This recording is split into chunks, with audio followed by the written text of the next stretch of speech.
மதிமுகவின் முதன்மைச் செயலாளர் பொறுப்பிலிருந்து வைகோ மகனும் திருச்சி எம்பியுமான துரை வைகோ விலகியுள்ளார்.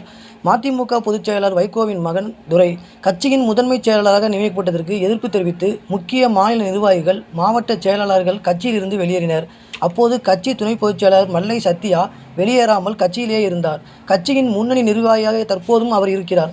இந்நிலையில் கட்சியில் அதிகார மையமாக உருவெடுத்த துரை வைகோவுக்கும் மல்லை சத்யாவுக்கும் சில ஆண்டுகளாக கருத்து வேறுபாடு ஏற்பட்டு மோதல் உருவெடுத்துள்ளது.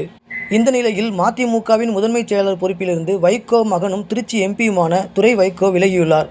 அரசியல் குடும்பத்தில் பிறந்திருந்தாலும் தாமரை இலை தண்ணீர் போல இருந்தவன் நான் என்பதை அனைவரும் அறிவர்.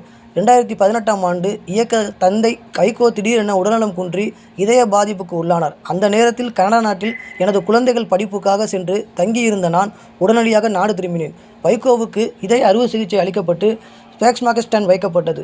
இதனால் எப்போதும் சுற்றுப்பயணங்களில் சுறுசுறுப்பாக செயல்பட்டு வந்த எனது தந்தை வைகோ வழக்கம் போல செயல்பட முடியாத நிலை உருவானது. கட்சி தலைவர் என்பதை தாண்டி என் தந்தை உடல் நலத்தை பாதுகாக்க, அவரை கண்ணை இமையும் போல் காத்து பாதுகாப்பாக இருக்க முடிவெடுத்து அவருக்காக கடமையாற்றி வந்தேன்.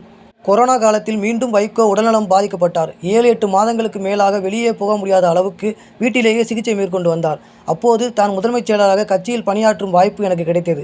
நான் ஒருபோதும் எந்த பொறுப்பையும் தலைமை பதவியையும் விரும்பியதில்லை. நான் ஒரு முன்னணி தொண்டனாக இருந்து இயக்கத்திற்கும் தொண்டர்களுக்கும் இயக்க தந்தை வைகோவுக்கும் பணியாற்ற வேண்டும். அது என் கடமை என்று மனதில் உறுதி ஏற்றுக்கொண்டேன்.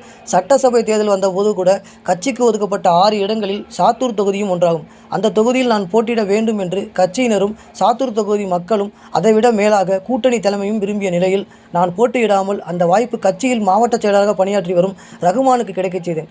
மதிமுக தமிழக அரசியலில் வலிவும் பொலிவும் பெற வேண்டும் என அர்ப்பணிப்புடன் உழைத்து வருகிறேன்.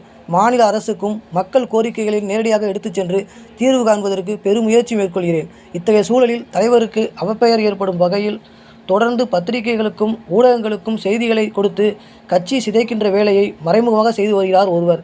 கட்சியின் முதன்மைச் செயலாளர் பொறுப்பில் இருந்து என்னை விடுவித்துக் கொள்கிறேன். நாளை 20ஆம் தேதி நடக்கும் நிர்வாக குழு கூட்டத்தில் கலந்து கொள்வேன். மதிமுகவின் தொண்டனாக கடைசி வரை இருப்பேன். இவ்வாறு துரை வைகோ தனது அறிக்கையில் தெரிவித்துள்ளார்.